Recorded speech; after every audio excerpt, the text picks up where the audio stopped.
मुक्त्वा हृषीकेशं गुडाकेशः परन्तप एवमुक्त्वा हृषीकेशं गुडाकेशः परन्तप न योत्स्य इति गोविन्दम् उक्त्वा तूष्णीं बभूवः न योत्स्य इति गोविन्दम् उक्त्वा तूष्णीं बभूवः तमुवाच हृषीकेशः प्रहसन्नव भारत तमुवाच हृषीकेशः प्रहसन्निव भारत सेनयोर्भयोर्मध्ये विषीदन्तमिदं वचः सेनयोरुभयोर्मध्ये विषीदिन्तमिदं वचः।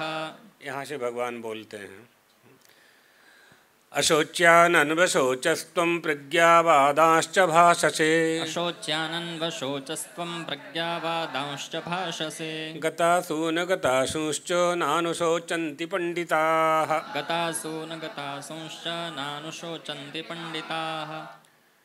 एकादश इसको द्वितीय अध्याय के एकादश मंत्र से भगवत पादाद्य शंकराचार्य जी का भाष्य प्रारंभ होता है। ये सब आप लोग पढ़ चुके हैं पिछले पाठ में। इसमें जो समझने की बात है भगवत गीता में, उसका सार, पूरी भगवत गीता का सार उपोद्घात में भगवत पादाद्य शंकराचार्य जी ने स्थापित किया है। तो उपोद्घात को अच्छी तरह से समझ लेना चाहिए। भगवान का उद्देश्य उसमें अपने आप स्पष्ट हो जाता है। परमात्मा श्री कृष्ण का क्या उद्देश्य था, गीता शास्त्र श्रवण कराने की क्या आवश्यकता थी, क्योंकि द्वापर के पहले भी, परमात्मा श्री कृष्ण के पूर्व भी वेद शास्त्र तो विद्यमान ही थे और वेद शास्त्रों के ज्ञाता भी विद्यमान थे। उन पर व्याख्यान करने वाले भी ऋषि महर्षि विद्यमान थे। और अर्जुन के संबंध में कल आपको बताया जा चुका है कि उनमें अज्ञान नहीं था, वो अपने ज्ञान को पुष्ट कर रहे थे। ये तदर्थ उनके मन में शोक और मोह की जो तरंग उत्पन्न हुई थी अपनों को देख करके, और ये होता है देश दिक काल व्यापनी माया का आश्रय जब ये मनुष्य लेता है तो माया मोह से इसका चित्त विमूढ़ हो जाता है। अर्जुन ने यह विचार किया, वो तो नर है ना, और परमात्मा नारायण है। नर और नारायण, परमात्मा ने, अर्जुन ने विचार किया कि इनके जैसा सारथी पा करके, जिसके रथ का सारथी नारायण हो जावे, फिर उस नर को कुछ भी प्राप्त करने की आवश्यकता ही नहीं है। तो नारायण को सारथी के रूप में, यानी पथ प्रदर्शक के रूप में पाकर अर्जुन अपने आप को, अपने ज्ञान को, अपने विज्ञान को पुष्ट कर रहे थे। इसलिए बीच बीच में प्रश्न कर दिया करते थे। महाभारत के अंतर्गत ही है गीता शास्त्र। महाभारत में भी इसका अच्छा विवेचन प्राप्त होता है।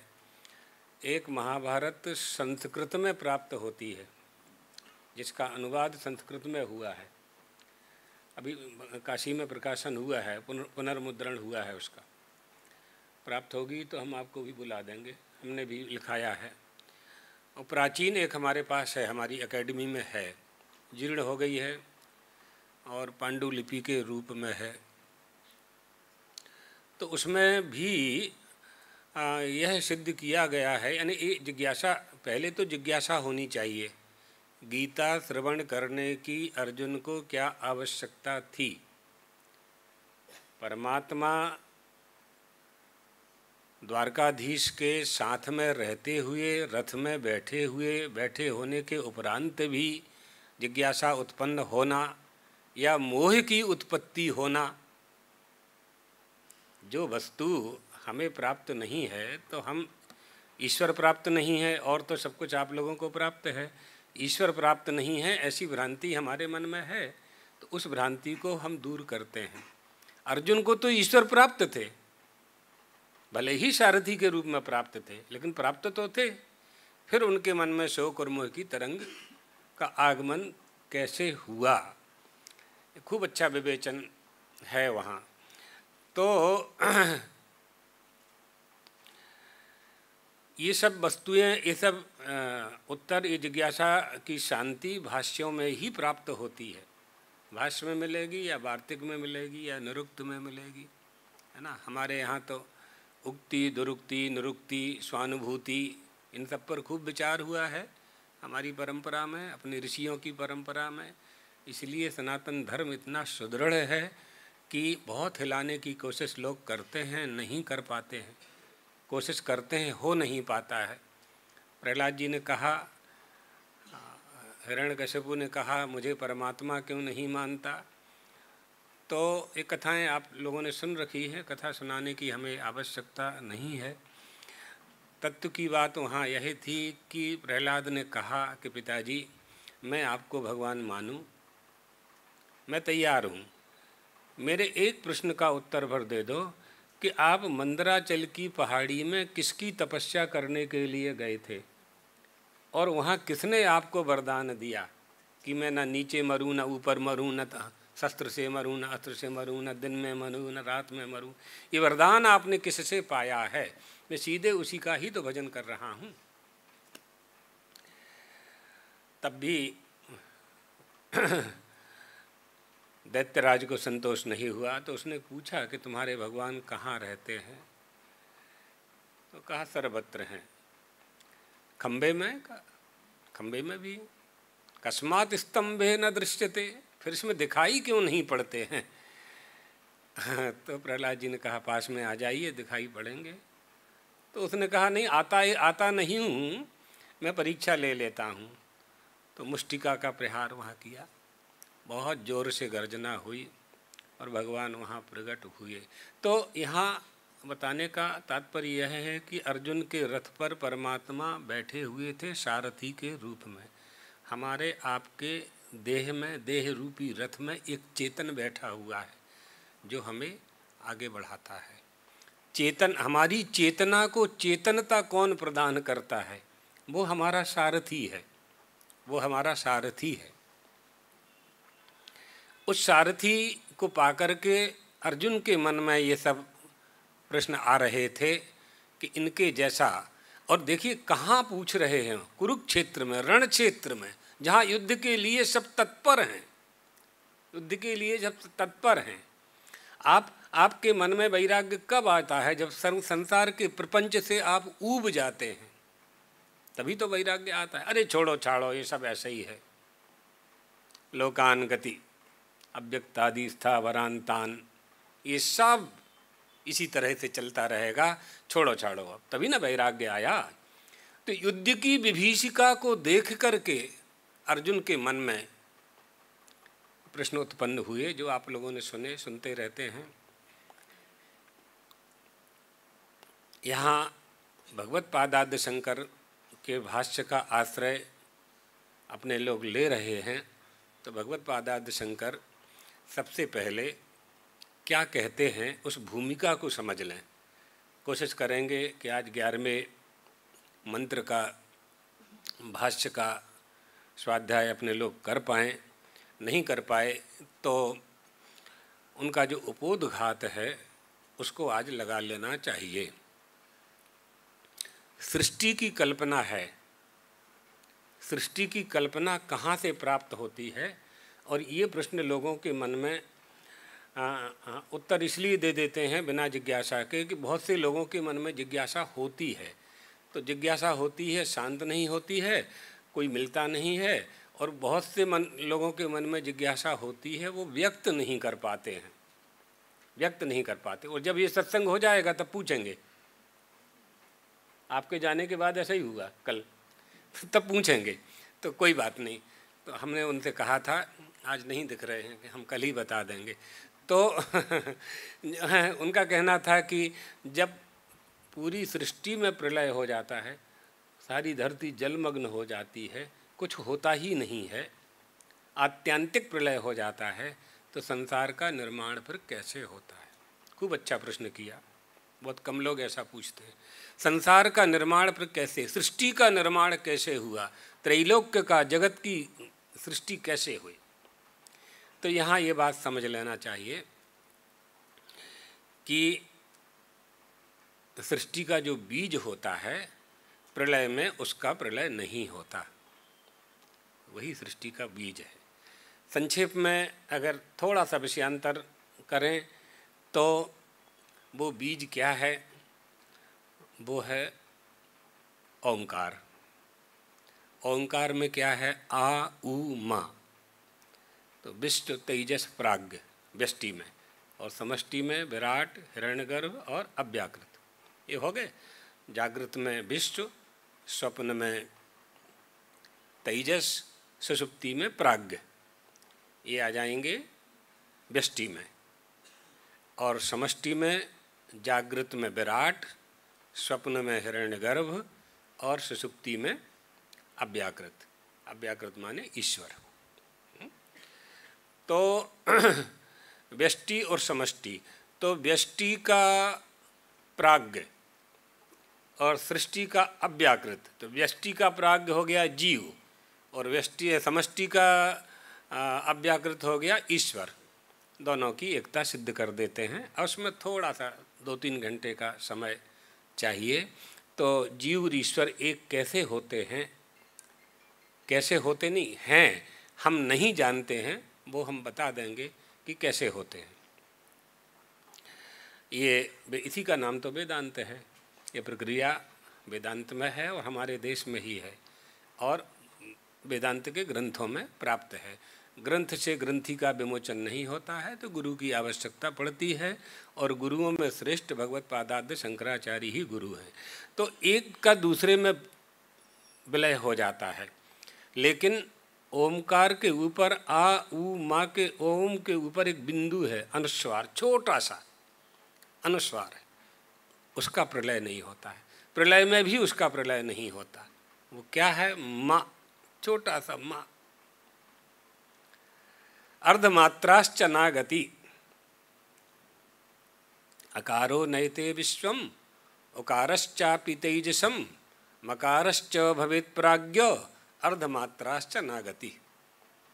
तो वो जो माँ छोटा छोटा से छोटा, लघुतर से लघुतम होता गया। माँ, बालक का जन्म होता है तो सबसे पहले बोलता है माँ, सबसे पहले बोलता है। वही संस्कार तो आया है। तो वो जो माँ है उसका कभी प्रलय नहीं होता, वही सृष्टि का बीज है, वही सृष्टि का बीज है। अब इसका विराट रूप क्या है?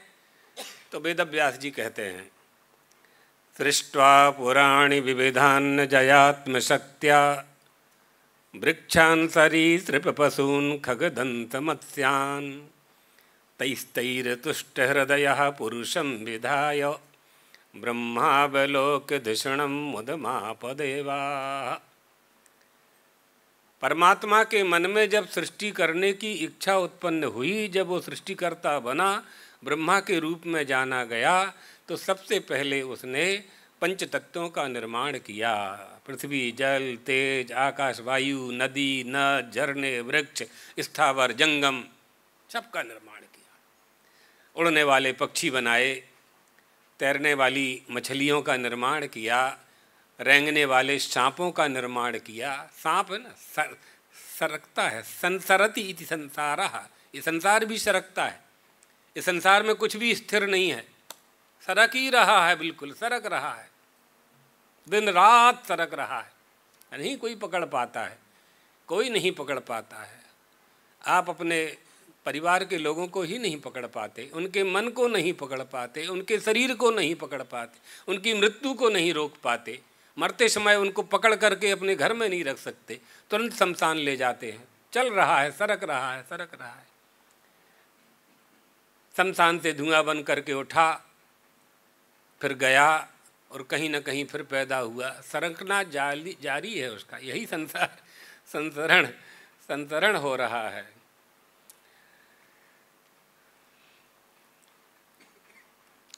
संतोष नहीं हुआ। हाथी, घोड़ा, गधा, खच्चर सब बनाए परमात्मा ने, संतोष नहीं हुआ। अपनी सृष्टि को देख करके उनके मन में अच्छा नहीं लगा।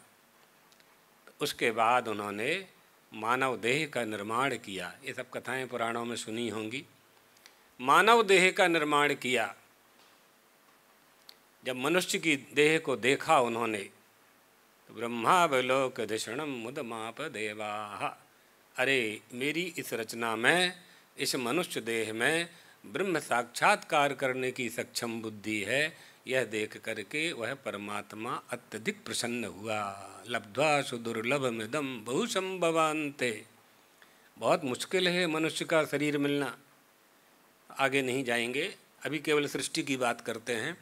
तो सृष्टि की रचना हुई और उसमें मनुष्य की रचना को देख करके ब्रह्मा जी यानी मनु और शत्रुपा को सबसे पहले देख करके अत्यंत प्रसन्नता को प्राप्त हुए कि ये मानवी सृष्टि, मैथुनी सृष्टि, मानवी सृष्टि जो आगे बढ़ेगी, ये मेरा यानी ब्रह्म साक्षात्कार, मेरे प्रभु का साक्षात्कार करने की योग्यता इस देह में होगी।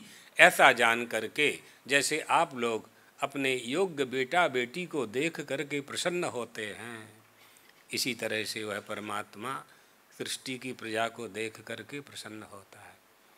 वहाँ ये बात है, पुराणों की बात ये है।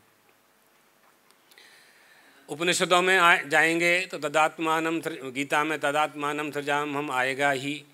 अनेन जीवेन आत्मना अनुप्रविश्य नाम रूपे व्याकरवाणी तत्सृष्टा तद्देवानुप्राविशत। तैत्तरीय प्रवेश किया उसने।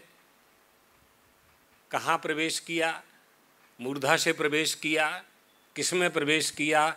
इस देह में प्रवेश किया।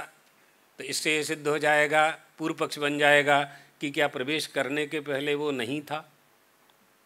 तो भगवत पाद ने खूब अच्छा उत्तर दिया तैत्तरीय में ही, कि उन्होंने कहा नहीं, वो था, वो प्रवेश नहीं किया, अभिव्यक्त हुआ,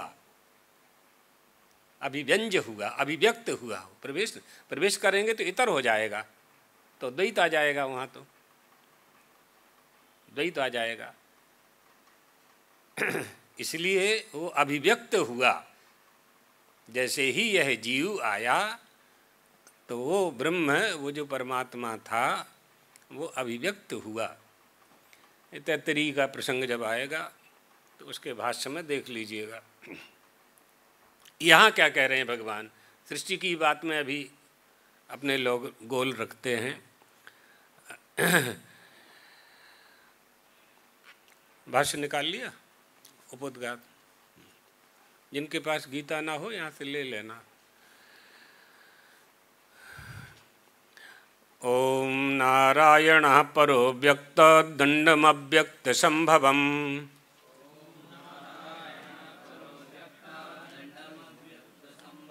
अंडस्यांतास्त्वमे लोकाः सप्तदीपा च मेदनी।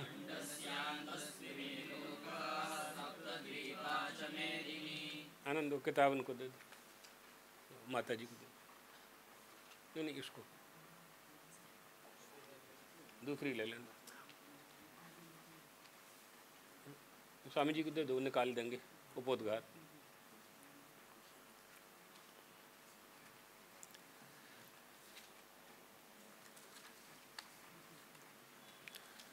मिल गया? तुम लोगों को मिल गया ना? हाँ। अव्यक्त से अर्थात माया से नारायण, जो माया से अतीत हैं, जो सर्वथा अतीत हैं। संपूर्ण ब्रह्मांड अव्यक्त प्रकृति से उत्पन्न हुआ है। भूर्भुवः स्वः महा संध्या में करते हो ना आप लोग, ये सब लोक हैं, ये सब लोक हैं।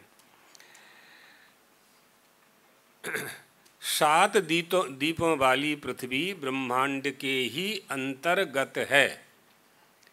सृष्टि कैसे हुई, सृष्टि का संचालन कैसे हुआ, सृष्टि का पालन कैसे हुआ, सृष्टि में ईश्वर कैसे निवास करता है, ईश्वर ही सृष्टि बन जाता है कि सृष्टि का निर्माण करता है।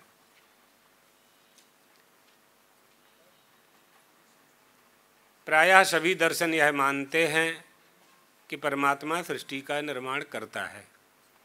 केवल एक अद्वैत वेदांत दर्शन ऐसा है जो ये कहता है कि वह परमात्मा स्वयं ही सृष्टि बन जाता है।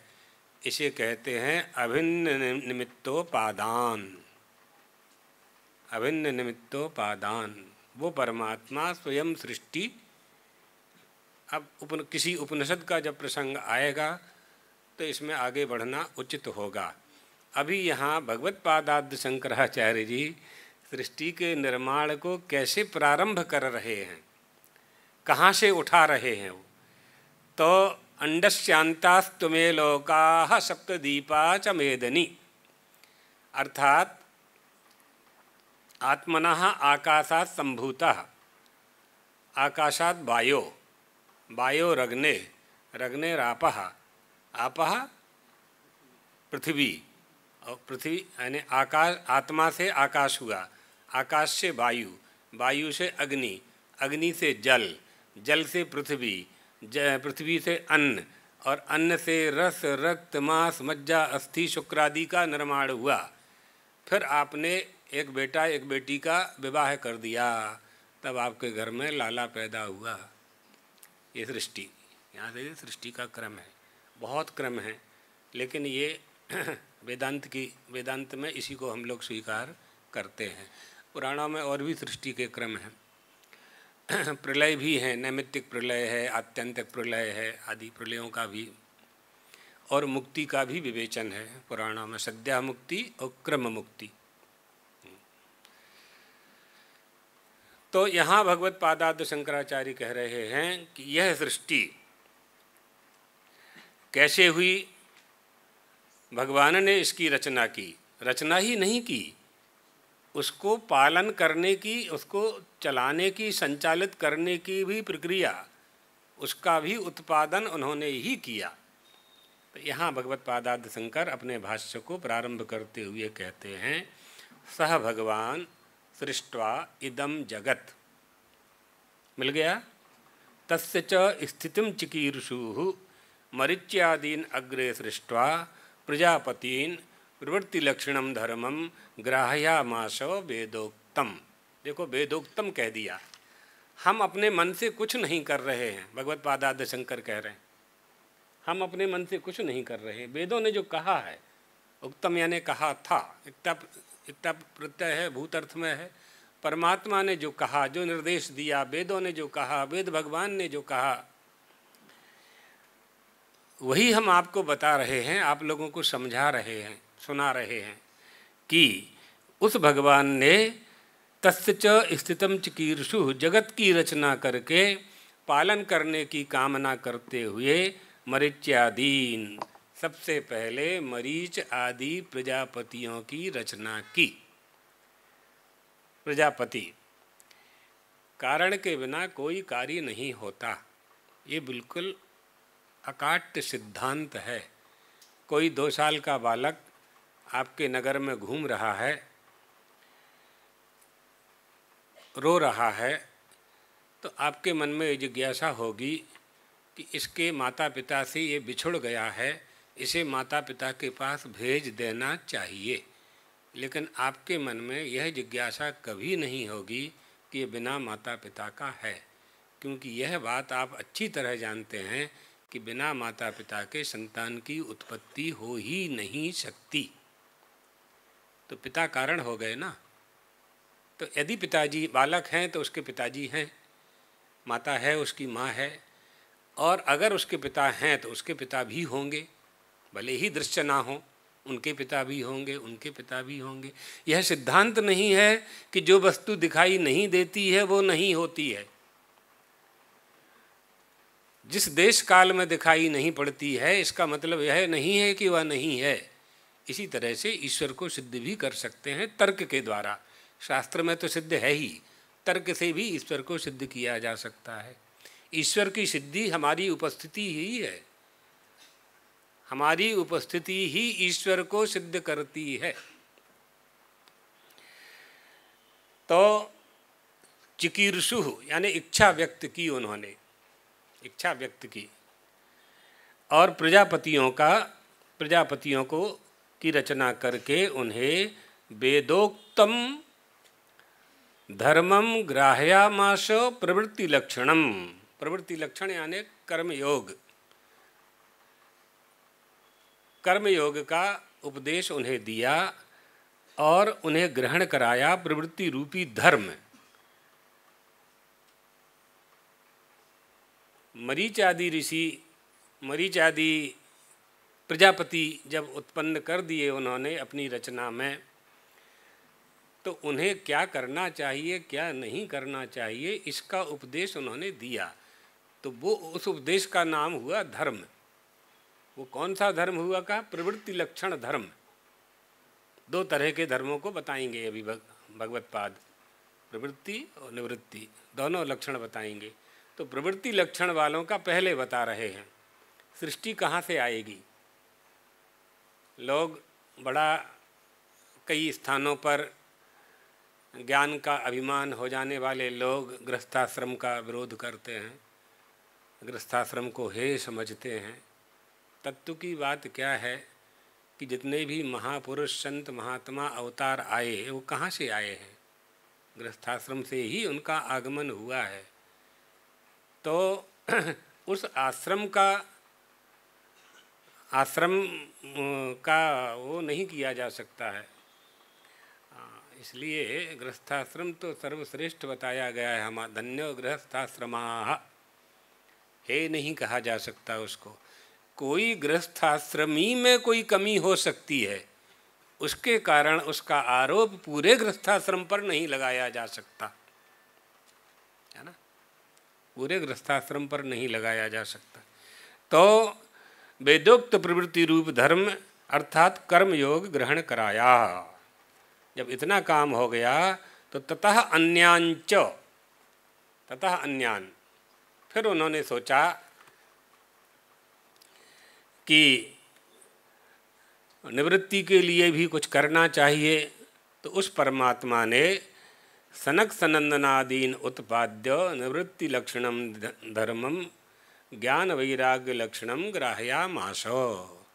ज्ञान वैराग्य से युक्त निवृत्ति परक जो धर्म था उसका उपदेश दिया।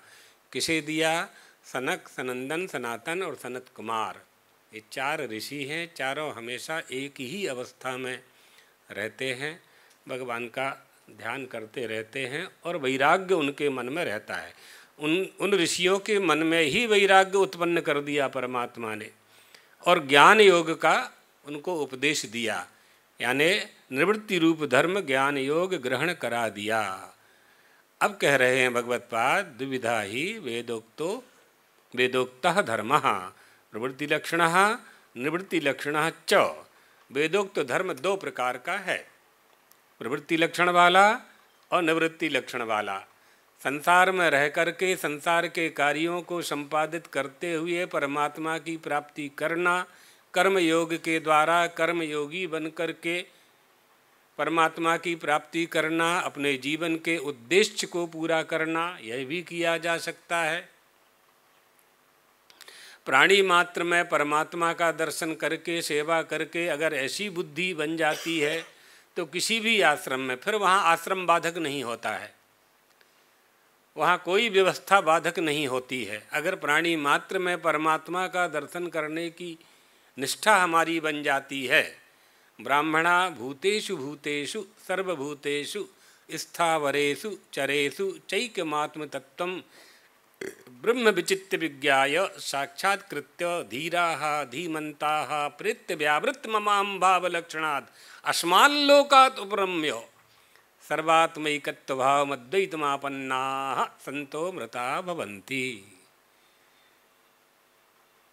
भूतेषु भूतेषु, प्राणी मात्र में उस परमात्मा का दर्शन करने वाला किसी आश्रम की अपेक्षा नहीं रखता। परम तत्व को जो जान गया है, उसमें आया न मुंडक में, सर्वस्मात् संसारात्, मैंने पूरे संसार को जान लिया। अरे गुरुजी ने पूछा तो पूरे संसार को कैसे जान लिया तुमने? मैंने एक मनुष्य के दुख को जान लिया। मैं जान गया हूँ कि सारे प्राणी इसी तरह से दुखी होते होंगे। मैंने एक गौ माता को जान लिया तो समस्त गोत्र जाति का मुझे ज्ञान हो गया। ऐसा भाष्य में है, परीक्षा लोकान वाले भाष्य में। मुंडा गऊ और खंडा गऊ, एक गाय का पैर नहीं है, एक गाय की सींग नहीं है, लेकिन है गाय। गोत्र दोनों में विद्यमान है। लहरी बुदबुदादि नाम सलिलादना पृथकस्थिति ही। समुद्र में एक लहर आई, दूसरी लहर आई, तीसरी लहर आई, तरंग भिन्न भिन्न है, लेकिन तरंगोपि जलम बिना नास्ति। बुदबुद फैन तरंग के बिना नहीं हो सकते और तरंग बिना जल के नहीं हो सकती है। तो कोई ये कहे कि हम ईश्वर को नहीं मानते, तो ये तो ऐसी ही बात हुई कि तरंग कहे हम जल को नहीं मानते। ऐसे ही हो गया ना। नालायक बेटा कह देते हैं ना, आज से आप हमारे पिता नहीं, तो तुम्हारे कहने से नहीं हो जाएंगे, नहीं हो जाएंगे, कहने से नहीं हो जाएंगे, कहने से पिता नहीं रहेंगे, ऐसा नहीं हो सकता। तुम उनको पिता के रूप में सम्मान नहीं दे रहे हो, अपमान कर रहे हो, पिता नहीं मान रहे हो। तो इसका मतलब ये नहीं है कि वो पिता नहीं है, वो तो रहेंगे। तो तुम ईश्वर को नहीं मानते हो, इसका यह अर्थ नहीं है कि ईश्वर नहीं है। तुम्हारी मान्यता में ईश्वर नहीं है, इससे क्या फर्क पड़ता है। तो इसलिए वेदोक्त धर्म दो प्रकार का है, एक प्रवृत्ति वाला, दूसरा निवृत्ति वाला। क्या आवश्यकता पड़ी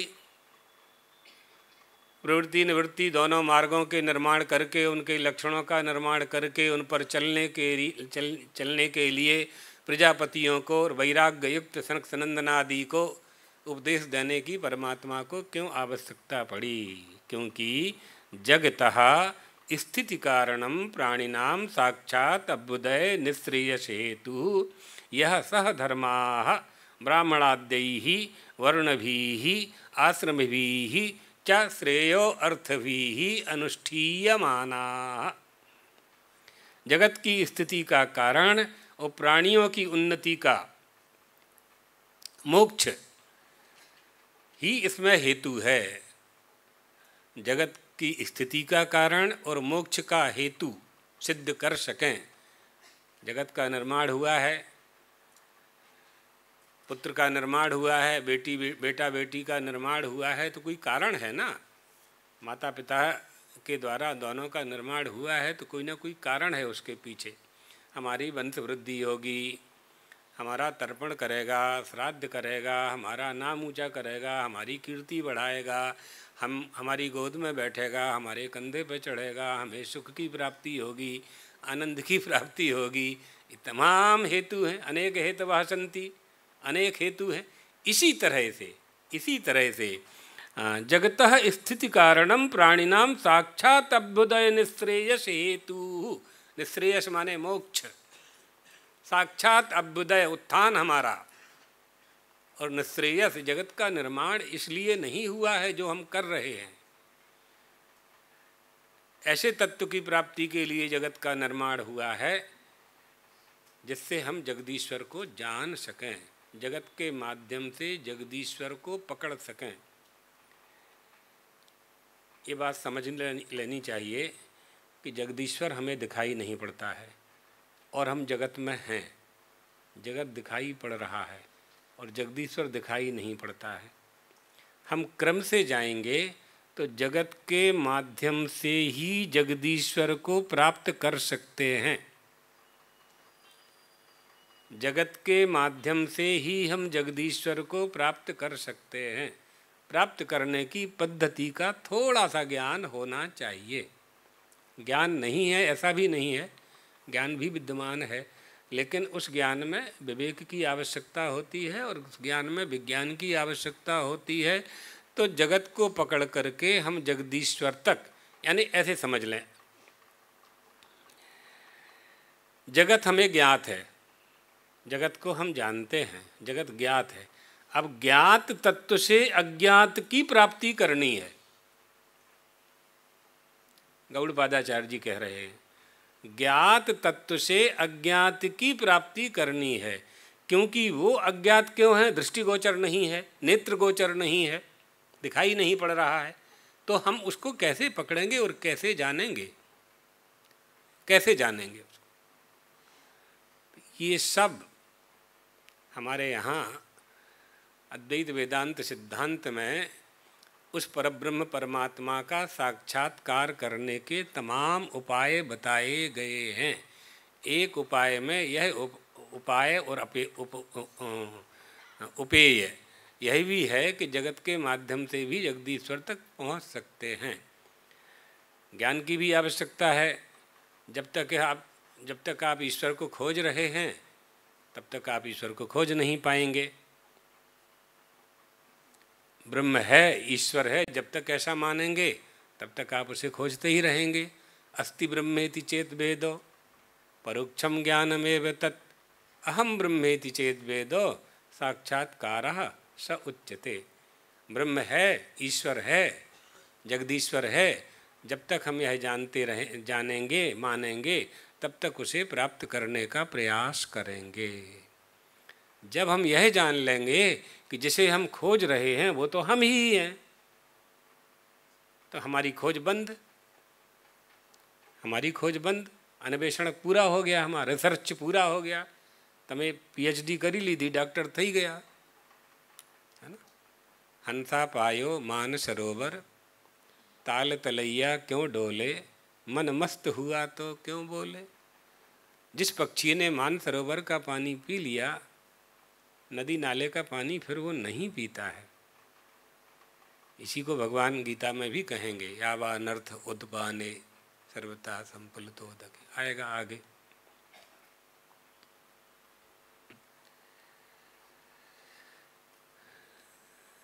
तो ब्राह्मणों के द्वारा, ब्राह्मणादि आश्रम व्यवस्था के द्वारा, आदि में चारों वर्ण आ जाएंगे, चारों वर्णों के द्वारा जो जिसके लिए जो उपदेश दिया गया है, जिसका जो धर्म है, जिसका जो कर्तव्य है, उसका आश्रय लेकर के वर्णाश्रम अवलंबियों के द्वारा जिसका अनुष्ठान किया जाता है उसको धर्म कहते हैं। धर्म का भी लक्षण संक्षेप में ये कर दिया। धर्म किसे कहेंगे? श्रेयो अर्थभिः अनुष्ठीयमानाः जगतः स्थिति कारणम प्राणिनां साक्षात् अभ्युदय निःश्रेयस हेतुः यह सह धर्माः ब्राह्मणाद्यैः वर्णभिः आश्रमभिः च श्रेयो अर्थभिः अनुष्ठीयमानाः। आश्रम व्यवस्था के अनुसार, वर्ण व्यवस्था के अनुसार जिनके कर्तव्यों का जहाँ जो प्रतिपादन किया गया है, श्रेय के कल्याण, श्रेय प्राप्त करने के लिए, श्रेय माने कल्याण कामी, कल्याण की कामना करने वाला जो अनुष्ठान करता है वह धर्म है, उसको धर्म कहते हैं। यानी वर्णाश्रम धर्मावलंबियों के द्वारा जो अनुष्ठान किया जाएगा वह उनका धर्म है, उसे धर्म कहा जाएगा। आगे कहते हैं धर्म की उत्पत्ति का कारण बताएंगे। भगवत पादाद्य शंकर जैसा सूक्ष्म विचार कहीं प्राप्त होता नहीं है। ये बता दिया कि अब धर्मावलंबियों के द्वारा जो अनुष्ठान किया जाता है उसे धर्म कहते हैं। अब बता रहे हैं कि धर्म की उत्पत्ति कैसे होती है। तो सुनिए, दीर्घेण कालेन अनुष्ठातृणाम कामोद्भवाद हीयमान विवेक विज्ञान हेतुकेन अधर्मेण अभिभूयमाने, अधर्मेण अभिभूयमाने धर्मे प्रवर्धमाने च अधर्मे जगता स्थितिं परिपिपालयेषु सह आदिकर्ता नारायणाख्याः विष्णुः भौमस्य ब्रह्मणाः ब्राह्मणत्वस्य रक्षणार्थं देवक्यां वसुदेवाद अंशेन कृष्णः किल संबभूव। धर्म की उत्पत्ति कहाँ से हुई? धर्मपालक से हुई। धर्मपालक कौन है? धर्म का आश्रय किसने लिया? कौशल्या आनंदवर्धनः। भगवान श्री राम ने धर्म का आश्रय लिया, धर्म के मार्ग पर चले। परमात्मा श्री कृष्ण ने देवकी के गर्भ का आश्रय लेकर के जगत में आकर के मानव देह धारण करके धर्म का पालन किया, दुष्टों का दलन किया। दुष्टों का दलन करना भी धर्म है। यही तो गीता का सार है। अर्जुन तो कह ही रहे थे कि एतान्न हन्तुम इच्छामि, हम नहीं युद्ध करना चाहते हैं। क्यों नहीं करना चाहते? हम युद्ध करेंगे तो ये मरेंगे, जब ये मरेंगे तो पाप हमको लगेगा, हम पाप के भागी बनेंगे। भगवान ने कहा बिल्कुल सही है, आप पाप के भागी बनोगे, लेकिन कब बनोगे? जब आप इनको मारोगे। आप कर्ता बनोगे तो कर्ता के फल के भोक्ता होना ही पड़ेगा।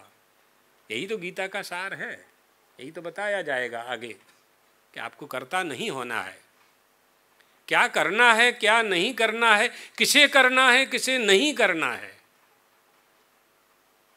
कुछ भी नहीं कर सकते हैं आप, कुछ भी नहीं कर सकते हैं। कुछ भी करके आप आईएएस की परीक्षा, यूपीएससी की परीक्षा पास नहीं कर सकते हैं। उसके लिए जो सिलेबस है, पाठ्यक्रम है, उसका आलंबन लिए बिना आप नहीं कलेक्टर बन सकते। तो वह नियम हमारे यहाँ क्या लागू नहीं होगा क्या? क्योंकि वो नियम तो यहीं से आया है, वो नियम की उत्पत्ति हमारे यहाँ से ही हुई है। मनमाना नहीं कर सकते, मनमाना करेंगे धर्म भ्रष्ट हो जाएंगे, पथ भ्रष्ट हो जाएंगे। धर्म की उत्पत्ति कहाँ से हुई? तो धर्म का अनुष्ठान करने वालों के मन में जब कामनाओं की उत्पत्ति होने लगी, इच्छाओं की उत्पत्ति होने लगी, धर्म का उपयोग केवल कामना पूर्ति के लिए होने लगा। इसका अर्थ ये नहीं समझना कि कामना नहीं करना है। इस संदर्भ के अनुसार, प्रसंग के अनुसार ऐसा अर्थ हम कर रहे हैं। भगवत पाद के भाष्य का आश्रय लेकर के, कामोद्भवाद हीयमान विवेक विज्ञान हेतु के न अधर्मेण अभूयमाने धर्मे, अर्थात कामनाओं का विकास होने से विवेक विज्ञान का ह्रास होने लगा, जिसकी उत्पत्ति का कारण, जो उसकी उत्पत्ति का कारण बना, अर्थात ऐसे अधर्म से धर्म दबने लगा, नष्ट नहीं हो रहा है। ऐसे अधर्म से धर्म दबने लगा, अधर्म की वृद्धि होने लगी। तब जगत की स्थिति को सुरक्षित करने के लिए परमात्मा किसी न किसी रूप में अवतरित होते हैं। वही आदिकर्ता नारायण, आदिकर्ता नारायणाख्याः विष्णु भौमस्य, विष्णु भगवान भूलोक में ब्रह्म की अर्थात भूदेवी, भूदेवों के ब्राह्मणत्व की रक्षा करने के लिए वसुदेव जी से देवकी जी के गर्भ में अपने अंश से, यानी लीला विग्रह कृष्ण रूप में प्रकट होते हैं। यह प्रसिद्ध है, सब जानते हैं इस बात को। कृष्णः किल संबभूव वासुदेवाद अंशेन, देवक्याम वासुदेवाद अंशेन, कृष्ण का अवतार हुआ। क्यों हुआ? रक्षणार्थम, धर्म की रक्षा के लिए, ब्राह्मणों की रक्षा के लिए, ब्राह्मणों के धर्म की रक्षा के लिए, गौ माता की रक्षा के लिए, है ना।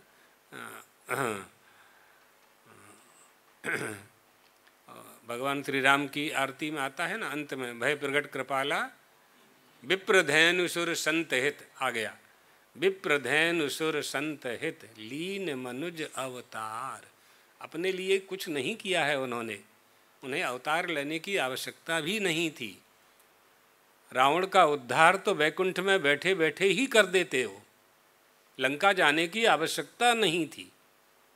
लेकिन उन्होंने मनुष्य की देह धारण करके दशरथ के पुत्र हो करके यह करके दिखाया कि मनुष्य को यह करना चाहिए। धर्म के मार्ग पर चल कर के दिखाया कि बेटा तुम्हें इस तरह से चलना है।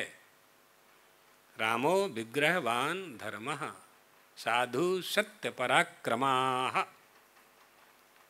सत्य का त्याग नहीं किया परमात्मा श्री राम ने। और अवतार कौन सा था? मनुष्य का अवतार था। इससे क्या संदेश हमें लेना? अपने को तो अपने पक्ष में सोचना चाहिए, हमारा पक्ष क्या है। अपने बीजानुसार थोड़ी आप बनो छे, पहले हमारे उद्धार, हमारे पास कुछ होगा तो हम किसी को दे पाएंगे ना। शक्ति का अर्जन यदि हम नहीं करेंगे तो हम दूसरे को कहाँ से शक्ति प्रदान कर सकते हैं? निशक्त को, अशक्त को हम कहाँ शक्ति दे सकते हैं? तो पहले हमें हमारे पक्ष में ही सोचना चाहिए कि परमात्मा ने हमारा हित करने के लिए अवतार लिया। वो बाली का, रावण का और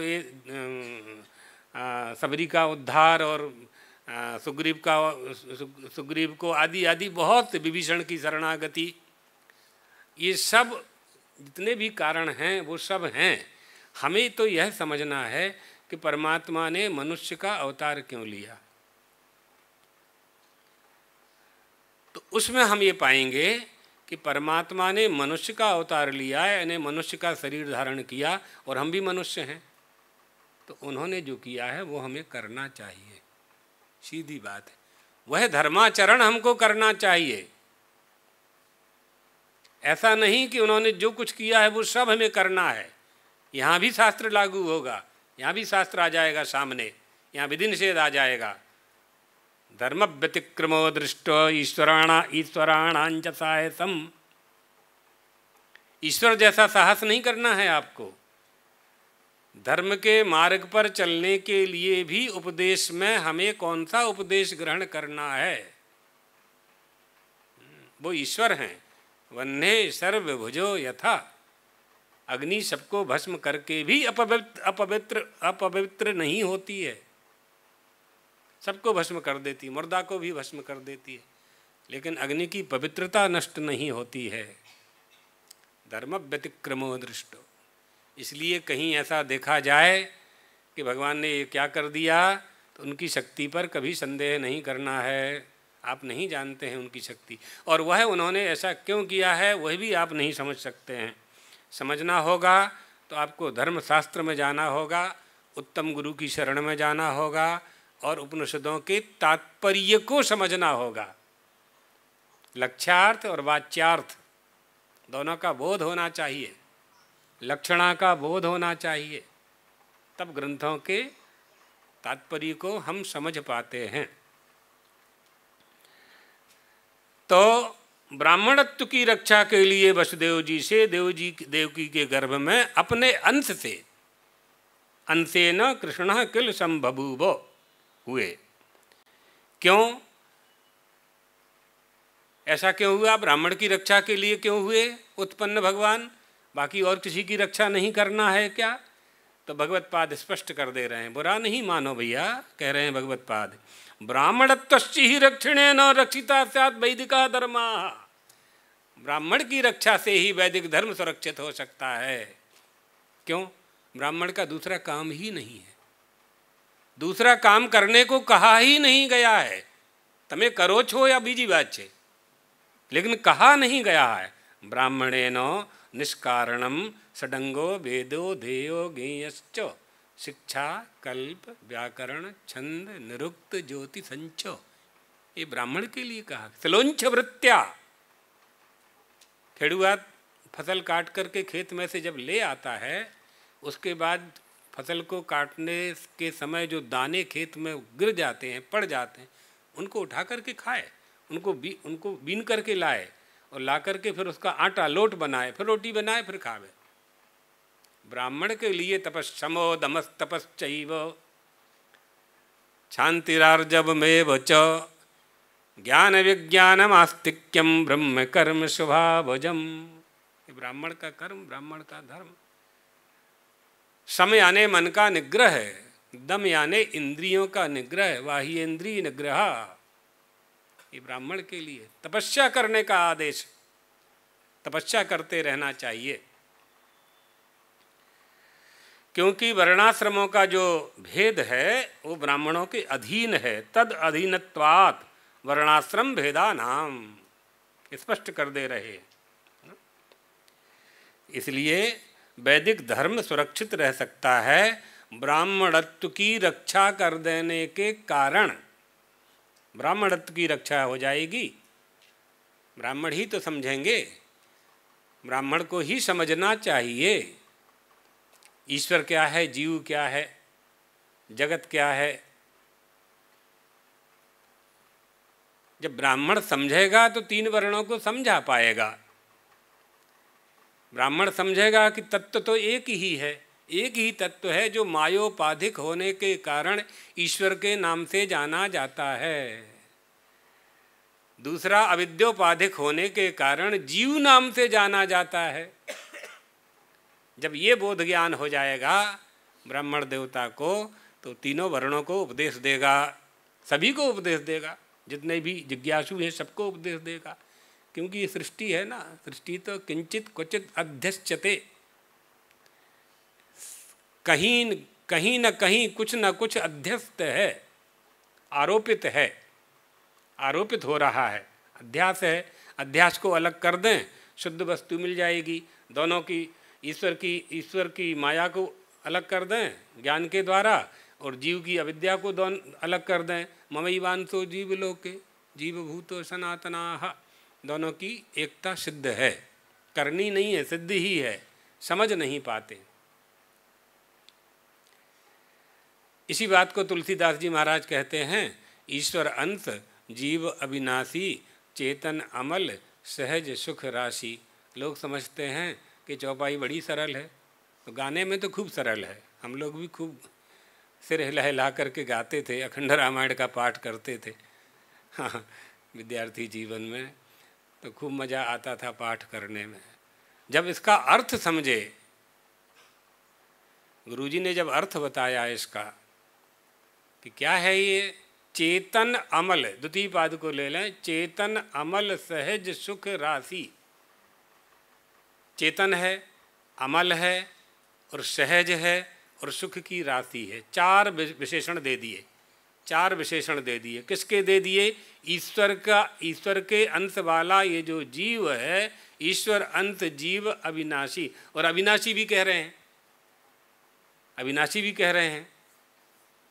तो ईश्वर को अविनाशी तो सब जानते ही हैं, कहते ही हैं, जीव को भी अविनाशी कह रहे हैं। तो जीव जब अविद्योपाधिक हो जाता है तो सारे आरोप उस पर आरोपित होते हैं। तो चेतन है मतलब वो जड़ नहीं है, वो जो ईश्वर है चेतन है यानी जड़ नहीं है, और अमल है यानी मल रहित है, मल विक्षेप आवरण तीनों से रहित है।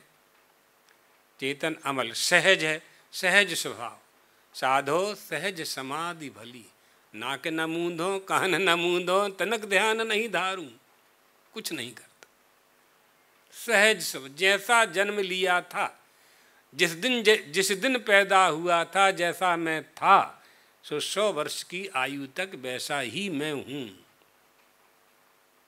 थोड़ा सा कठिन है, लेकिन इतना कठिन नहीं है कि मनुष्य न कर सके, मनुष्य न कर सके, इतना कठिन नहीं है। सहज सुख राशि, सुख का समूह, आनंद भुक, आनंद स्वरूप, स्वयं ही आनंद स्वरूप है, अज्ञान के कारण आनंद को खोज रहा है। चेतन अमल सहज सुख राशि, क्या हो गया इसको? धनी का बेटा तो धनी ही होता है, ये आनंद का बेटा होकर के दुखी क्यों हो रहा है? दुख को क्यों भोग रहा है? तत्वमसी में दुख कहाँ से आया? हाँ, तत्वमसी में दुख का आगमन कैसे हुआ? हाँ, ये छूट जाएगा। तो हाँ, तो इतना समझ लीजिए कि वही उत्तर है, सो मायावश भयहु गुसाई, बंध्यो कीर मर कटकी नाई। तो अनध्याय के दिन सुना देंगे, अनध्याय के दिन यही सब होना है। हाँ, हमारे एक पक्ष में 4 अनध्याय होते हैं। प्रतिपदा को गीता जी का पाठ नहीं होगा, अष्टमी को नहीं होगा, चतुर्दशी को नहीं होगा और पूर्णिमा को नहीं होगा। प्रतिपद पाठ वर्जिता। परमात्मा श्री राम ने हनुमान जी से पूछा, सीता जी कैसी है? सीता जी कैसी हैं? मेरे बिना बहुत दिन उनको हो गए, अशोक वाटिका में तुमने देखा, उनका मुखमंडल कैसा था? हनुमान जी ने कहा, जिस तरह से प्रतिपदा को पाठ करने वाला विद्यार्थी तेज विहीन हो जाता है, वैसा ही सीता जी का मुख। वाल्मीकि रामायण में।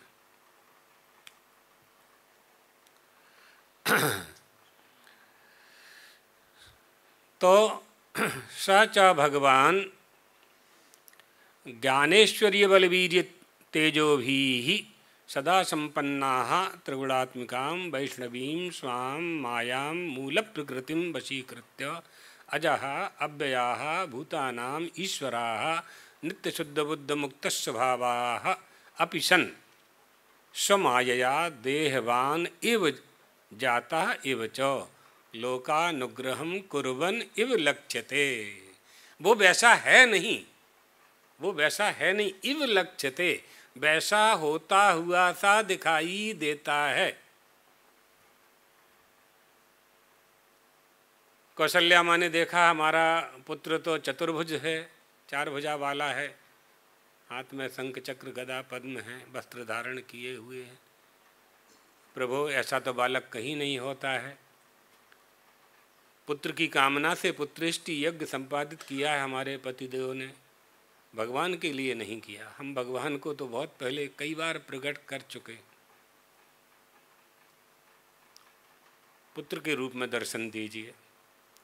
मातृदेवो भव, भगवान पुत्र बने।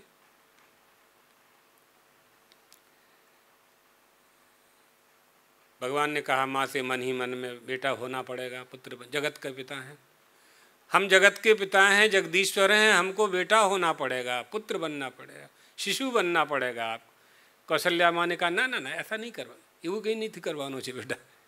कीजे शिशु लीला अति प्रिय शीला, शिशु बनने का नाटक करना है, नौटंकी करवानी छे, अभिनय। आप लोग सिनेमा देखते हो ना, सिनेमा में जो नाटक करते हैं वो वैसे नहीं होते हैं जैसा आप देखते हो। 3 घंटे के लिए कोई रावण बन जाता है रामलीला में, तो रावण थोड़ी है वो, है ना। इसी तरह से प्रभु अभिनय करना है। यहाँ क्या कह रहे हैं भगवत पाद, लोकानुग्रहम कुर्वन इव लक्ष्यते, शरीरधारी की तरह उत्पन्न हो करके लोगों पर अनुग्रह करने के लिए लीला करते हैं।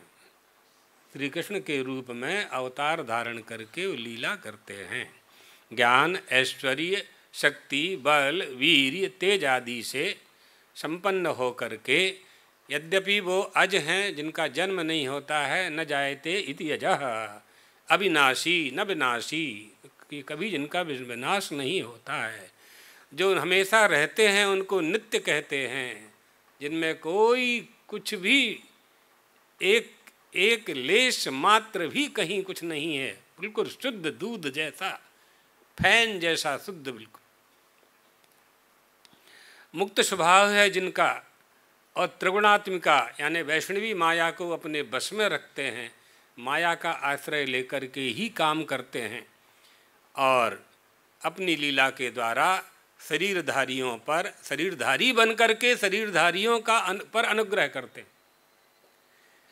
भगवान श्री कृष्ण को देवकी जी का आश्रय लेना था, प्रकट होना था, तो उन्होंने योग माया से कहा मेरे 6 भाई कंस ने मार दिए हैं, मैं उनको माता पिता बनाने वाला हूँ।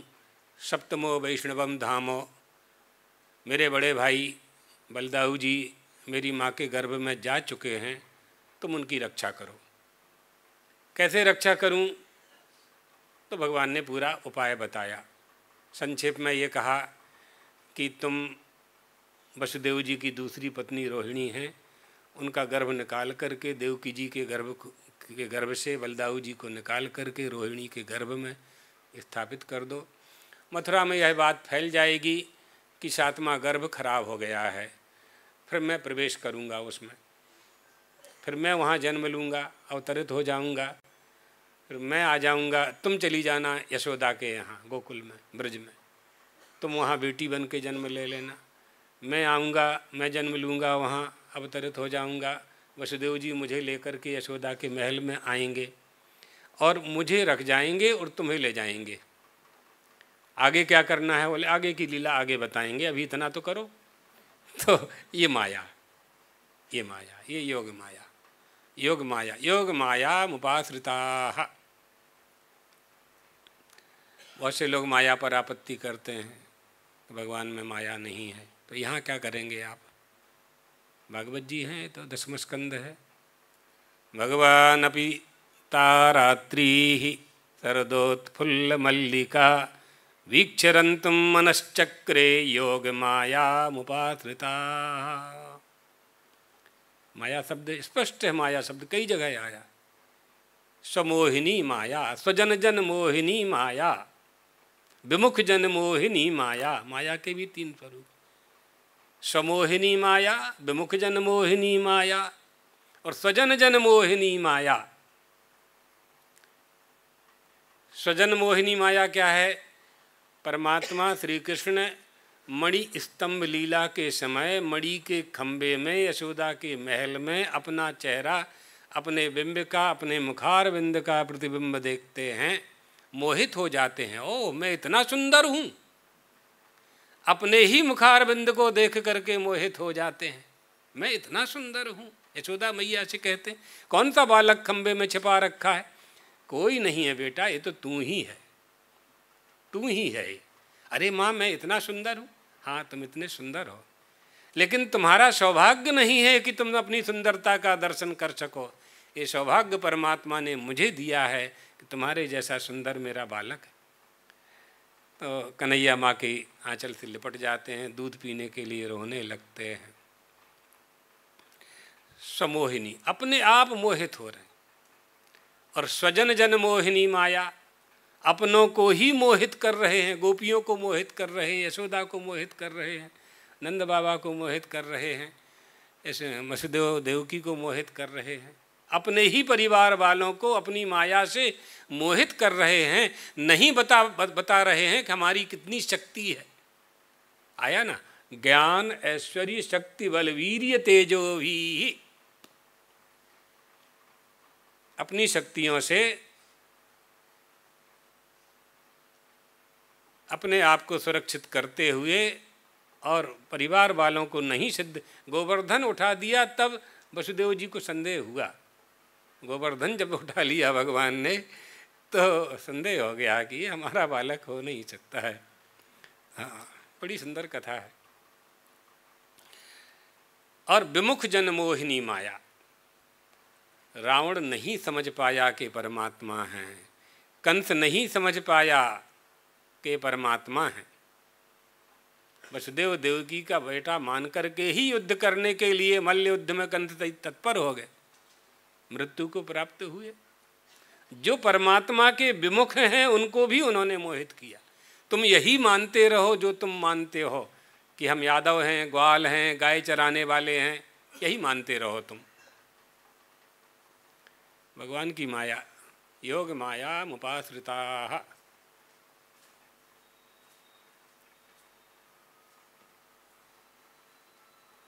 शक्ति नहीं दिखाई देती है, परमा कार्यानुमेया है ना। विवेक चूड़ामणि में भगवत पाद आद्य शंकर माया के स्वरूप का निरूपण कर रहे हैं। सन्नाप्य सन्नाप्य उभयात्मिकानो, भिन्नाप्य भिन्नाप्य उभयात्मिकानो, संगाप्य नंगाप्य उभयात्मिकानो, महदद्भुता निर्वचनीय माया। अनिर्वचनीय कह दिया, कहीं नहीं जा सकती, कहीं नहीं जा सकती ऐसी माया। माया से मुक्त होना। सो माया बस भयहु गुसाई, बंध्यो कीर मरकट की न। मरकट यानी बंदर, कीर माने पक्षी।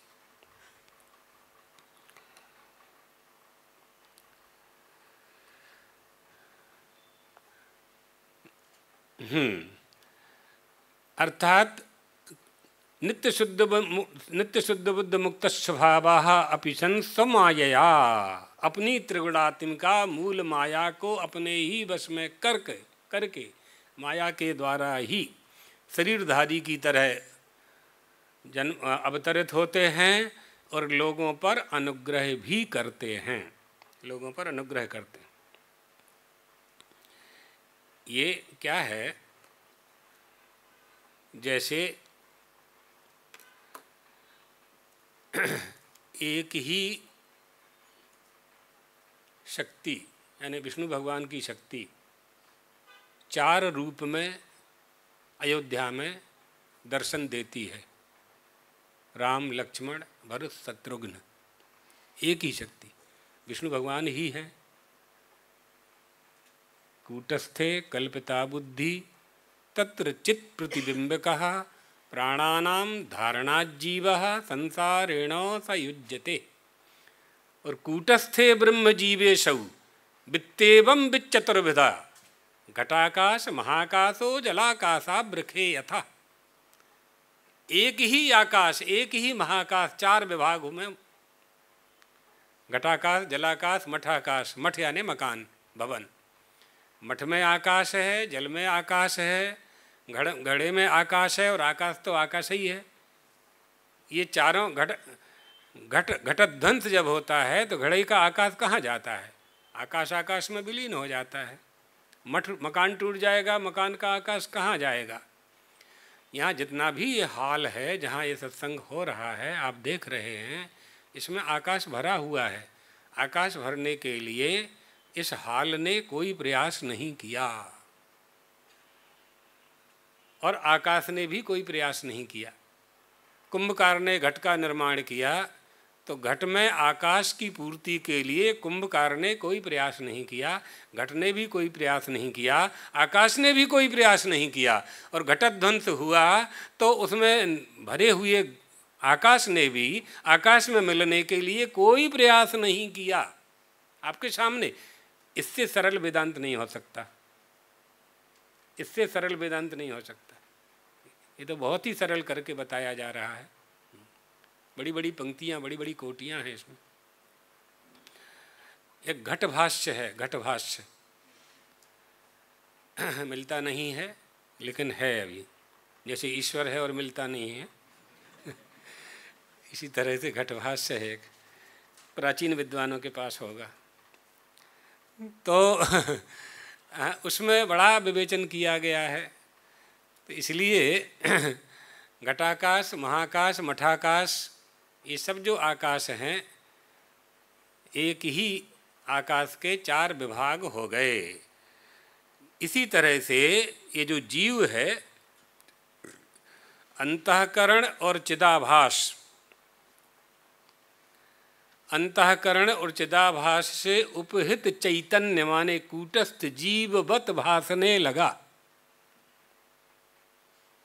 अंतःकरण और चिदाभास से उपहित चैतन्य यानी कूटस्थ जीववत, जीव जैसा भासने लगा, दिखाई देने लगा।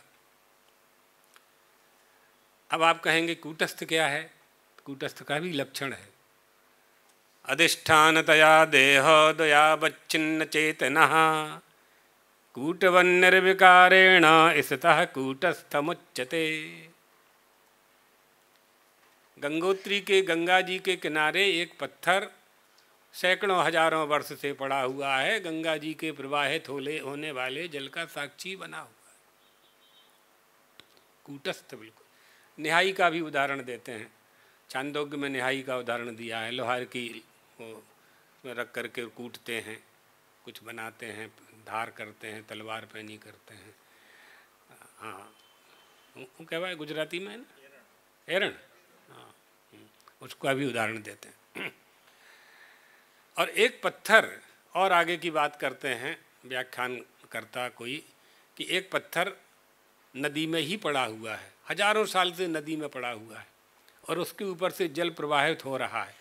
काला पत्थर है बिल्कुल, जल की एक बूंद उसके अंदर नहीं जाती, एक बूंद अंदर में। पानी में पाषाण डूबत है भींगत नहीं, वैसे ही नर को ज्ञान जानत है मानत नहीं।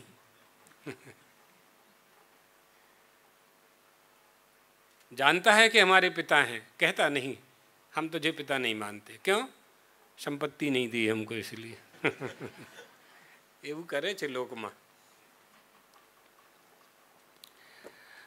भगवान का कोई प्रयोजन नहीं था। पहले यह बात समझ लो कि बिना प्रयोजन के कोई भी किसी कार्य में प्रवृत्त नहीं होता। सब प्रयोजनान भावे मंदः अपि न प्रवर्तते। कोई भी बिना प्रयोजन के कोई काम नहीं करता। पर ये तो भगवान है, ये तो करेंगे, बिना प्रयोजन के भी कर रहे हैं। क्या कर रहे हैं? सब प्रयोजनान भावे अपि भूतानि जिगृक्षया वैदिकम ही धर्मद्वयम अर्जुनाय शोक मोह महो ददौ निमग्नाय उपदिदेश। गुणाधिकैः गृहीताः अनुष्ठीयमानाः च धर्मः प्रचयं गमिष्यति। अनुष्ठीयमानाः च धर्माः प्रचयं गमिष्यति। इसलिए कर रहे हैं कि वैदिक धर्मों का उपदेश इसलिए दे रहे हैं कि विस्तार को प्राप्त होगा।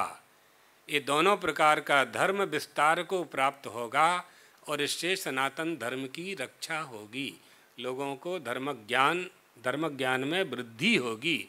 इसलिए अपना प्रयोजन न रहते हुए भी प्राणियों पर, भूत माने प्राणी, प्राणियों पर इसलिए कहा गया भूतानां प्राणिनः श्रेष्ठः प्राणिनां बुद्धिजीविनः। समस्त प्राणियों में बुद्धिमान प्राणी श्रेष्ठ होता है। भूतानां प्राणिनः श्रेष्ठः प्राणिनां बुद्धिजीविनः। उन प्राणियों में जो बुद्धिमान प्राणी हैं वो और श्रेष्ठ होते हैं। ये श्रेष्ठता एक दूसरे से अधिक। सब प्रयोजनानुभावे अपि, अपने प्रयोजन न रहने पर भी भगवान ने भूतों पर दया करने की इच्छा से यह सोच करके कि अधिक गुणवान पुरुषों के द्वारा गृहीत धर्म और विस्तार को प्राप्त होगा, अधिक विस्तार को प्राप्त होगा। बड़े लोग जब कोई काम करते हैं तो उसकी प्रसिद्धि ज़्यादा होती है, तो अपने आप प्रचार हो जाया करता है। तो इसलिए जो गुणवान पुरुष हैं, जो ज्ञानी हैं, गुणी हैं, वो जिस धर्म का विस्तार करेंगे तो उसकी प्रसिद्धि और होगी। इसलिए हमारी संस्कृति में ये कहा जाता है कि हमारे देश का राजा धार्मिक होना चाहिए। क्योंकि राजा कितना भी कमज़ोर हो लेकिन उसके पास सत्ता का बल तो होता है, और सत्ता का बल होने के कारण लाखों लोगों का संबंध उस राजा के साथ हुआ करता है। तो यदि वह राजा धार्मिक हो जाए तो उसके साथ जिन लोगों का संबंध है उन सब में धार्मिकता का प्रवेश होगा। बिना प्रसंग के आज की बात समझें तो नेताओं के साथ लाखों लोगों का संबंध जुड़ा हुआ रहता है। आप लोग देखते हैं, प्रत्यक्ष है, इसके लिए शास्त्र की आवश्यकता नहीं है। नेताओं के पीछे हजारों सैकड़ों गाड़ी चलती हैं, सैकड़ों हजारों लाखों लोग चलते हैं।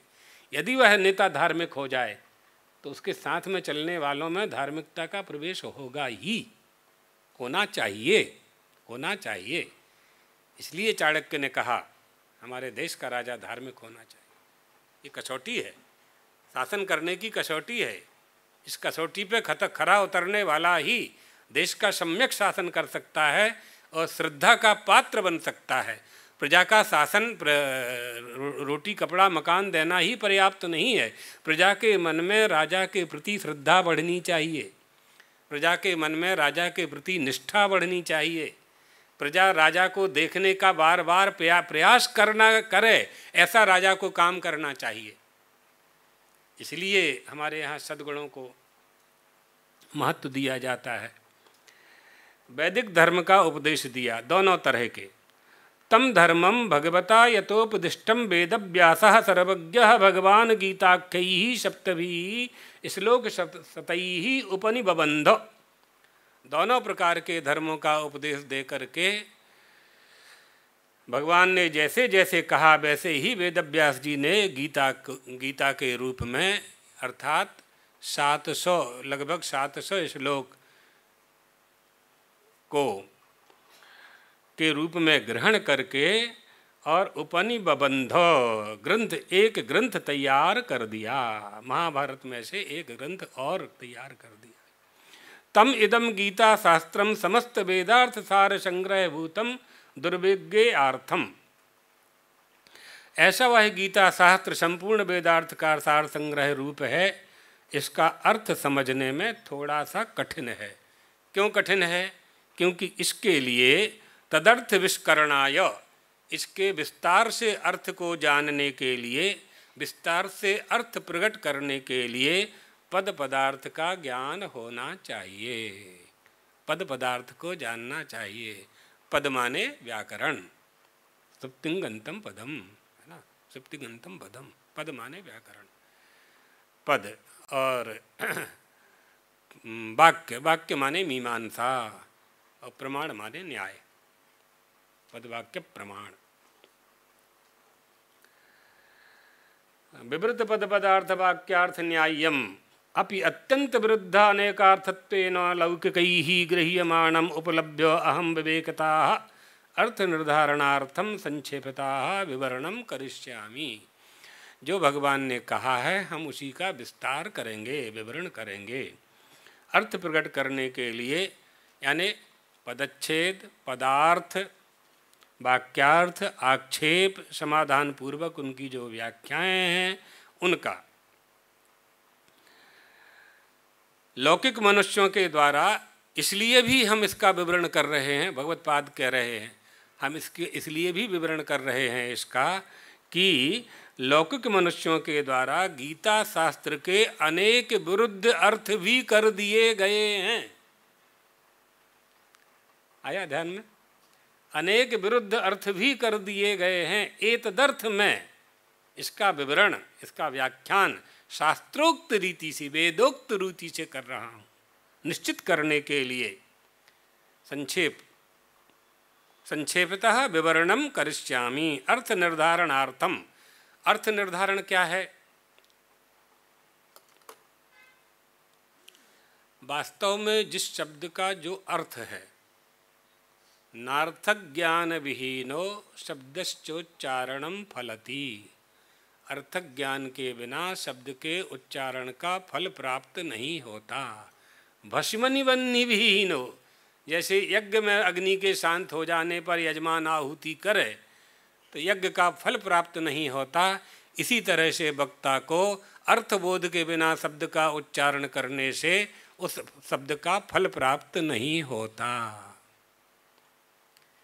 इतना कह सकते हो कि यह बात केवल अनुष्ठान या उपदेश के लिए है, ऐसी बात नहीं है। अनुष्ठानों के लिए तो है ही है, अनुष्ठान भी समझ करके ही करना चाहिए। और शास्त्र जो वचन हैं, शास्त्र वचनों का तात्पर्य समझ करके ही उसका उपदेश करना चाहिए, इस अर्थ में स्वीकार करते हैं। विधिपूर्वक अर्थ निश्चित करने के लिए, विधिपूर्वक अर्थ के वास्तविक अर्थ गीता शास्त्र का क्या है, भगवान अर्जुन को क्या कहना चाह रहे हैं, जितने भी मंत्र हैं, जितने भी श्लोक हैं, उनका जो अर्थ है, उस अर्थ में जिन्होंने जो जो अर्थ किए हैं और जहाँ अर्थ में अनर्थ किया है, जिन जिन जिन पवित्र अर्थों का दूषित अर्थ कर दिया है, जिन पवित्र शब्दों का, ऐसा कह सकते हैं, जिन पवित्र शब्दों का दूषित अर्थ कर दिया है, उसको हम ठीक कर रहे हैं, उसको हम ठीक कर रहे हैं, अर्थ निर्धारण कर रहे हैं। तस्य अस्य गीता शास्त्रस्य, अर्थात संक्षेप में इस गीता शास्त्र का प्रयोजन कल्याण कारण रह संसार से अत्यंत उपरति। उपरति क्या है? ये षट संपत्ति में एक संपत्ति है। उपरति का अर्थ क्या है? प्रपंचेभ्यः उपरमणम, प्रपंच से ऊपर उठ जाना, उपरति। सर्वकर्म संन्यास आत्मज्ञान निष्ठा रूपात् धर्मात् भवति। निःश्रेयस सहेतुकस्य संसारस्य अत्यंतो परम लक्षणम ततः च सर्वकर्म संन्यास पूर्वकात् आत्मज्ञान निष्ठा रूपात् धर्मात् भवति। सर्वकर्म संन्यास पूर्वक आत्मनिष्ठा, धर्म के प्रति आत्मनिष्ठा बन जावे, इसलिए। तथा इमं च गीता धर्मम उद्दिश्य भगवतः एव उक्तम सही धर्मास पर्याप्तो ब्रह्मणः पदभेदने इति अनुगीतासु। अनुगीता में ये कहा गया है कि धर्म को लक्ष्य करके भगवान ने अनुगीता में उपदेश किया है कि परम पद को प्राप्त करने के लिए, परम पद माने मोक्ष को प्राप्त करने के लिए गीतोक्त ज्ञान निष्ठा धर्म ही सुसमर्थ है और किसी शास्त्र की आवश्यकता यदि आपको नहीं मालूम पड़ती है तो कोई बात नहीं, आवश्यकता नहीं है। केवल गीता शास्त्र से ही निःश्रेयस की प्राप्ति हो सकती है, अभ्युदय की भी प्राप्ति हो सकती है और अविद्या काम कर्म इनसे विरक्ति पैदा करके ज्ञान निष्ठा को भी आप परिनिष्ठित कर सकते हैं। गीतार्थ धर्म यह भी कहा गया है कि न जो धर्मी है, न अधर्मी है, न शुभ है, न अशुभ है, जो कुछ भी है, किंच अन्यदपि तत्र एव युक्तम नैव धर्मी न चाधर्मी न चैव हि शुभाशुभी या स्यादेकाशने लीनस्तूष्णीम किंचिद चिंतयन्। न मे पुण्य पापे न मे बंध मोक्षौ, न मुझ में पुण्य है, न मुझ में पाप है, न मैं बंधन में हूँ, और जब मैं बंधन में हूँ नहीं तो मुक्त होने की मुझे आवश्यकता भी नहीं है। चिंतन करता हुआ बिल्कुल तूष्णीम यानी शांत हो करके, चुप हो करके, सारी इंद्रियों को अपने वश में करके एक ही परमात्मा में यानी ब्रह्म में लीन, इसी को तो ब्रह्मलीन कहते हैं संन्यास में, उसको प्राप्त कर लेता है। कैसे प्राप्त कर लेता है? कहा संन्यास को प्राप्त कर लेता है। संन्यास का क्या लक्षण है? ज्ञानम संन्यास लक्षणम, ज्ञान ही संन्यास का लक्षण है। क्या जो सन्यासी नहीं है वो मुक्त नहीं हो सकते? का वो भी हो सकते हैं। गेया सा नित्य सन्यासी यो न द्वेष्टि न कांक्षति।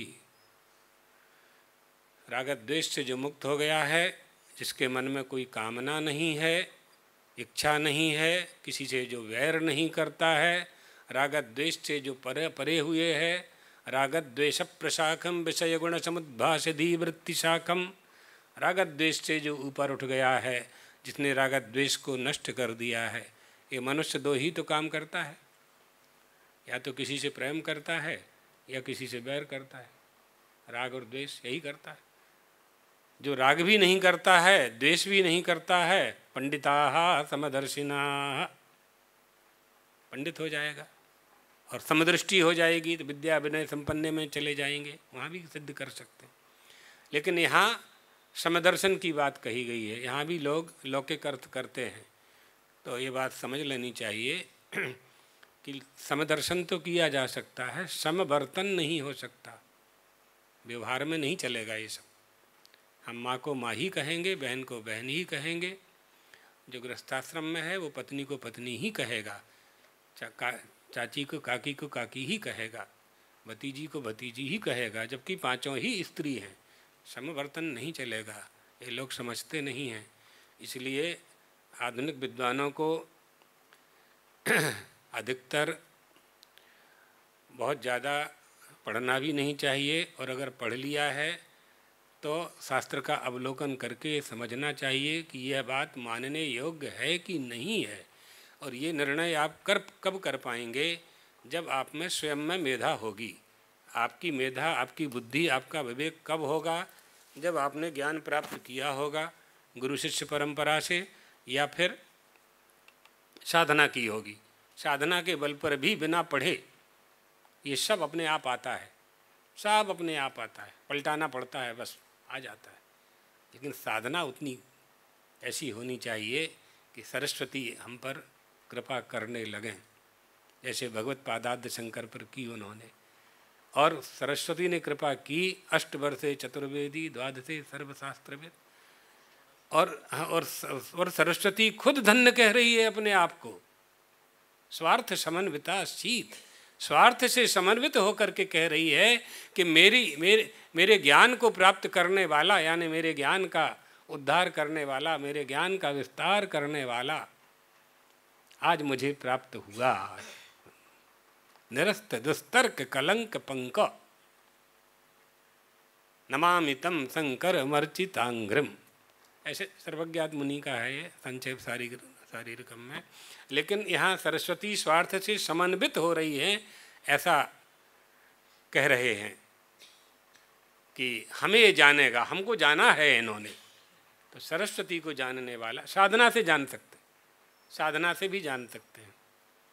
गुरुकुल आश्रय लेते हैं, परमात्मा श्री कृष्ण शांतिपिनी में गए, परमात्मा श्री राम वशिष्ठ जी के पास गए, गुरु ग्रह पढ़न गए रघुराई, अल्पकाल सब विद्या, पूरी विद्याओं को प्राप्त कर लिया उन्होंने। फिर विश्वामित्र जी का बल मिला तो अति बला महाबला तमाम औषधियों का बोध उन्होंने कराया।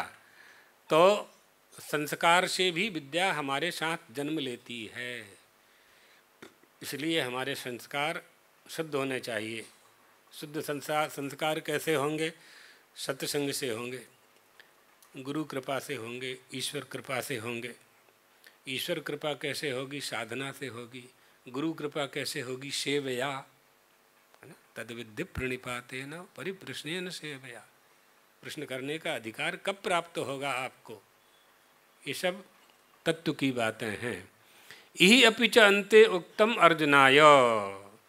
भगवत पाद कह रहे हैं कि गीता शास्त्र में अंत में अर्जुन से भगवान ने कहा, जो गीता शास्त्र अपने लोग पढ़ेंगे, अंत में भगवान अर्जुन से यही कह देंगे। क्या कह देंगे? सर्वधर्मान परित्यज्य मामेकं शरणं व्रज। मेरी ही शरण को ग्रहण कर ले। धर्मं भजस्व सततं त्यज लोक धर्मान सेवस्व साधु पुरुषान् जहि काम तृष्णाम् अन्यस्य दोष गुण चिंतन मासु मुक्त्वा सेवा कथा रसमहो नितराम भवत्वम। गोकर्ण कह रहे हैं अपने पिताजी से, आत्मदेव से, धर्मम भजस्व सततम, धर्म का ही भजन करो। यहाँ कह रहे हैं सर्वधर्मान परित्यज्य। तो इसमें भी खूब सुंदर भाष्य है, इसी में आएगा तब सुना देंगे।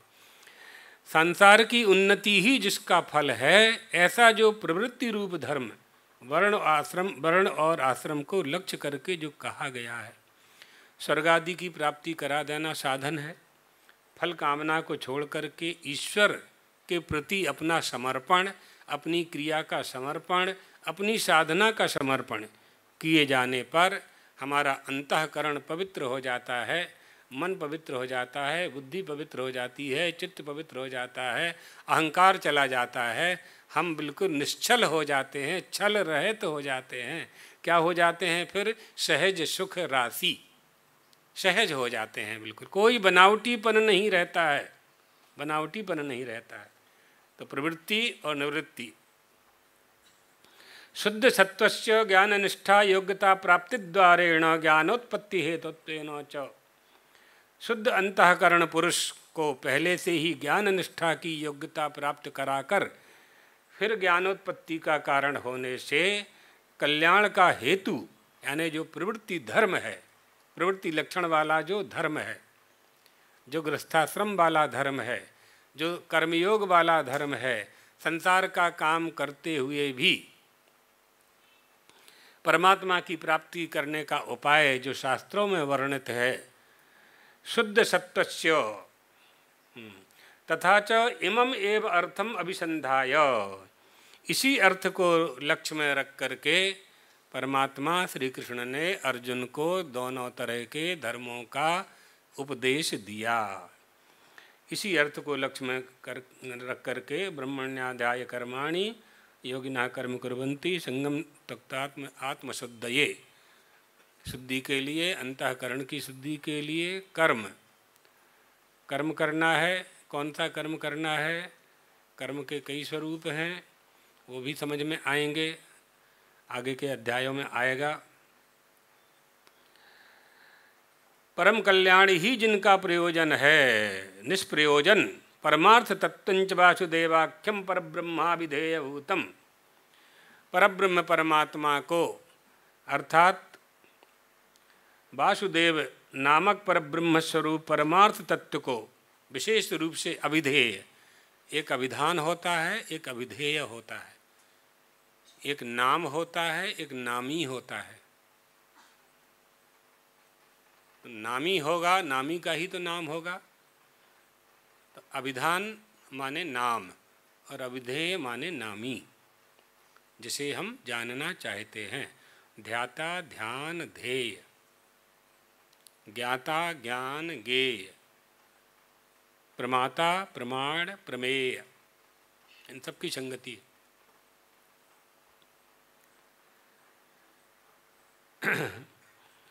अभिव्यंजयत,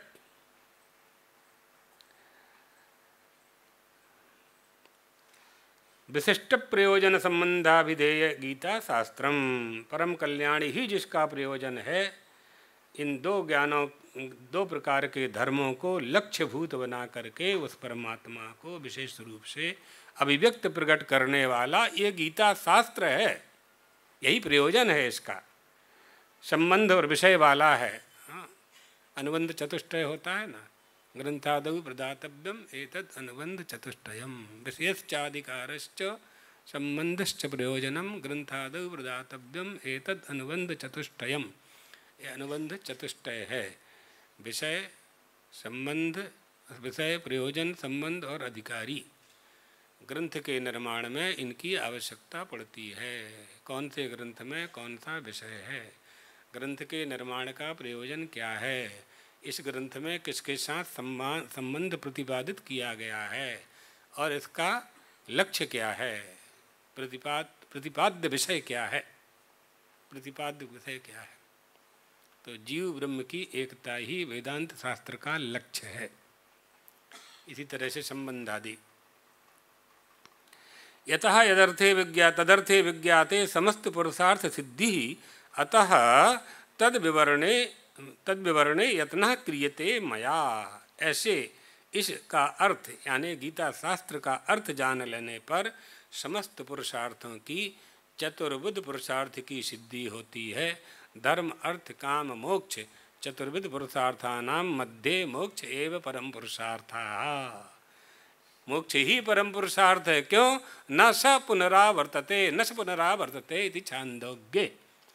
ऐसा छांदोग्य ने कह दिया है कि इसे जान लेने के बाद पुनरागमन नहीं होता है, आना नहीं पड़ता है, इसलिए मोक्ष नाम है उसका, इसलिए वह श्रेष्ठ है।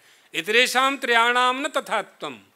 धर्म अर्थ काम वैसे नहीं हैं, क्योंकि इनको प्राप्त करने के बाद हमारे मन में कामना तो बनी ही होगी। तो कामना की पूर्ति के लिए, उसका भोग भोगने के लिए, उस इच्छा को पूरी करने के लिए शरीर चाहिए, देह चाहिए, देह के लिए जन्म चाहिए, जन्म के लिए माता पिता चाहिए, किसे माता पिता बनाएं उसके लिए पुण्य जनकता होना चाहिए। कौन से सत्कर्म किए हैं, कौन से पुण्य किए हैं आप, तब जाकर के उस माँ का गर्भ प्राप्त होगा। इसलिए अवश्यमेव लभते फलम पापस्य कर्मणा। मनुष्य को पाप का फल भोगना पड़ता है, पुण्य का फल भी भोगना पड़ता है। मंदोदरी ने कहा अपने पति की लाश से लिपट करके, रावण की भुजा पकड़ करके, अवश्यमेव लभते फलम पापस्य कर्मणा। इतनी बड़ी तपस्या आपने की थी पतिदेव, कैलाश पर्वत को आपने ऐसे ही उठा लिया था जैसे ग्रामटिका, गांव के बाहर की घास की झोपड़ी होती है, ऐसे आपने उठा लिया था कैलाश पर्वत को। पंचलोकपाल 10 दिक्पाल आपकी सभा में हाथ जोड़ करके विनया बनत होकर के खड़े रहते थे कि कोई आज्ञा रावण दे तो सबसे पहले हम उसे पूरी करें। कर जोरे चहु दिशप विनीता।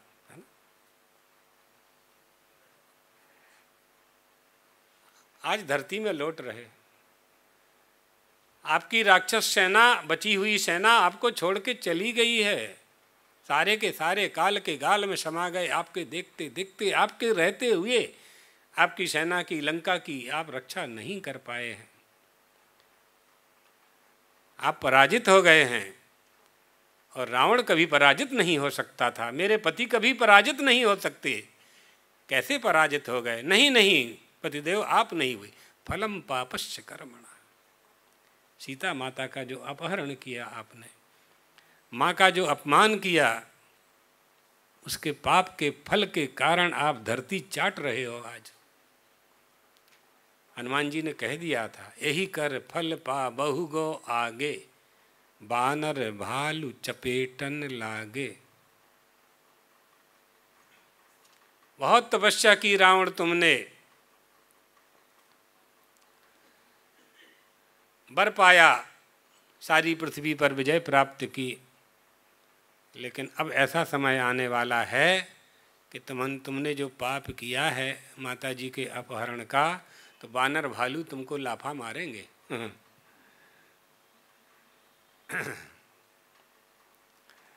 श्री राम जय राम जय जय राम।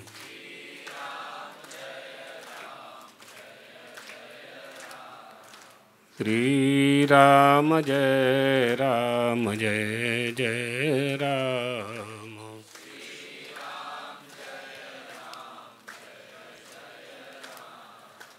श्री राम जय जय राम।